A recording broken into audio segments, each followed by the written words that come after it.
رسول اللہ صلی اللہ علیہ وسلم کی اس حدیث کو آپ کے سامنے رکھا تھا کہ عبداللہ ابن عمر کو کہا کن فی الدنیا کأنک غریب، دنیا سے گزار جیسے تو اجنبی ہو۔ تو حضرت عبداللہ ابن عمر کہتے ہیں میں رسول اللہ صلی اللہ علیہ وسلم کی نصیحتوں سے یہ بات سمجھا ہوں کہ زندگی، پوری زندگی اس انداز میں گزارنی چاہیے کہ جس دن آپ دیکھیں سورج طلوع ہو چکا ہے تو آپ یہ گمان کریں یہ میری زندگی کا آخری سورج طلوع ہو رہا ہے،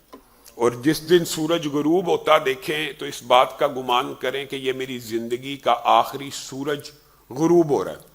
یہ عبداللہ ابن عمر نے یہ جو بات کہی ہے یہ رسول اللہ صلی اللہ علیہ وسلم کی احادیث کا وہ نچوڑ ہے کہ سب سے عقل مند مومن وہ ہے جو موت کو یاد رکھے۔ اس کا خلاصہ یہ ہے کہ جب انسان یہ گمان کرے گا آج میری زندگی کا آخری دن ہے، وہ انسان کس طرح اپنے رب کے ساتھ ملاقات کی تیاری کرے گا۔ آپ کو اور مجھے اگر یہ حقیقت پتا ہو کہ آج اتنے بجے آخری سانس آنا ہے، آخری ہچکی آنی ہے، تو ہم اس سے پہلے اپنے رب سے ملاقات کی جس انداز میں تیاری کریں گے، عبداللہ ابن عمر امت کو یہ سمجھانا چاہ رہے ہیں کہ ہر دن،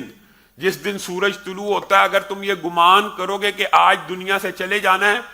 تو وہ جو خوف کی کیفیت، وہ جو رجا کی کیفیت، وہ جو اللہ سے ملاقات کی اور امید کی اور خوف کے مابین جو کیفیت ہے، تم اللہ تعالیٰ کی کیسے عبادت کرو گے؟ شاید تم سجدے سے ساری نہ اٹھاؤ کہ چل چلاؤ کا موسم ہے، رب کے پاس پیش ہونے والا ہوں، شاید تم سجدوں سے ساری نہ اٹھاؤ۔ تو جس دن فوت ہو جانا ہے وہ بھی اسی طرح کا دن ہے۔ مفہوم یہ ہے کہ جس دن بندے نے دنیا سے چلے جانا ہے، کیا وہ دن بتا کے آنا ہے؟ کیا اس دن کا پتہ ہونا ہے کہ آج مرنا ہے؟ تو اگر بندہ ہر روز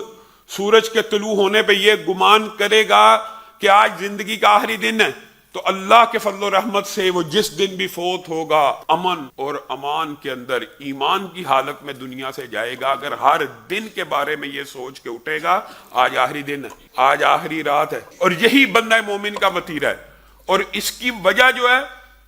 اس کی وجہ یہ ہے کہ انما الاعمال بالخواتیم، اعمال کا دار و مدار خاتموں پر ہے۔